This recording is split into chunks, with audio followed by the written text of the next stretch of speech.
અરે આવો આવો અલે આજે કાલ સુધી તો કોણ જેમ દોલતું તું અચાનક આ કોર ઊંચાઈ પર ગયું શું કરીએ કયો અચાનક આ તાવ આવી ગયો બરાબર એટલે ખાલી તાવ જ આવ્યો છે કે ડોક્ટર જોડે બરાબર ચેક કરી લેજો કારણ કે મારે એક છોકરાને આ રીતે તાવ જ આવ્યો તો પછી મને હે લખો મારી ગયો તો હું ડાનો એટલે આમ મારો દિયોરા મારા છોકરાને ચોબી બરાબર સારું હેડો મને એક રૂતાન બરાબર ને દવા બવા હારી લેવરાજો ને મેં કીધું છે એટલે એકવાર હજી ડોક્ટર જોડે ચેક કરી લેજો બરાબર ને અલે આ કેરો છો લઈ જશું કેરો તો મહિના માટે જ લાવ્યો તો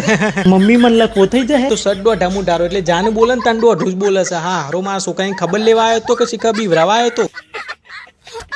અરે પધારો પધારો આવો આવો અરે રે બિચાર હું થઈ ગયું હો બ્રિસ બહુ તાવ આવ્યો છો ને હું કરીએ કયો નાના બુન પણ હાચવજે હો કારણ કે અત્યારે પેલા મોટા વાયરસ ને રહેશે નહીં મોપેલ આ રીતે તાવ જ આવશે ને તાવમાં હું થઈ જાય આપણને ખબર નહીં મારી માં હે મારા છોકરાને બી વરાવશે કે હું થોય તમને આખી દુનિયાના વાયરસ મારા છોકરાનું કા સારું હેડો મને એકરું મેં પેલા વાયરસ નું કીધું છે ને એટલે બહુ ધ્યાન રાખજો હો હારું કશું હતું નહીં પણ તમે ગેલ જતા ધ્યાન રાખજો ગેલ જતા મને વાયરસ ના થઈ જાય હું ડૂબો ધીન જજો અલી મમ્મી મને વાયરસ તો નહીં થયો એવું કોઈ ના હોય બેટા આ ખબર કાઢવા વાળો છે ને એનું કોમ જ એવું હોય કે ખબર કાઢવા તને આઈને એવું બોલે ને કે પેલો દર્દી જે ના થયો ને એ થઈ જાય એટલે તી હે ને પગ ભાગ્યો ને નદી બાઈક થી નીચે લાવતા હોય તો પેલા મની મોપે 5 નંબર વાળો ઘર વાળો છે ને એને પગમાં હરિયા નાખ્યા બાઈકમાં પણ ઓન તો તાવ આવ્યો છે કોને કીધું પગ ભાગ્યો છે હે મન તો એમ કોનો બાપો બાઈક ફેરવવા આલે છે તે બાઈક લઈને પડ્યો હે આરી વાહ ઈચ્છા ધારી ના મારો છોકરો બાઈક લઈને ફરસે તને હિજીર વાત સારું હેડો દવા બવા લેવરાવજો ને તાવ આવ્યો છે તો હરખો થઈ જાય સારું હેડો મુને એકરું હો ને